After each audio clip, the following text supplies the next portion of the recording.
जरा पाणी.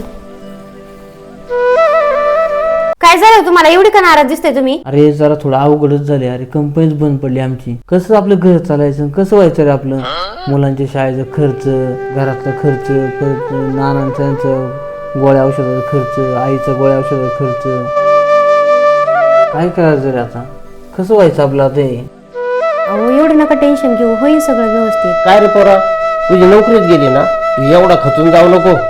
अरे आपल्या वावरामध्ये आपण कष्ट करू, सगळ्या घरातली माणसं कष्ट करून आपण त्याच्यामध्ये उत्पन्न काढू आणि त्यातून आपण घर चालू. अहो नाना बोलतात ते बरोबर आहे. आपण सगळ्यांनी मिळून हातभार लावला ना तर सगळं व्यवस्थित होईल.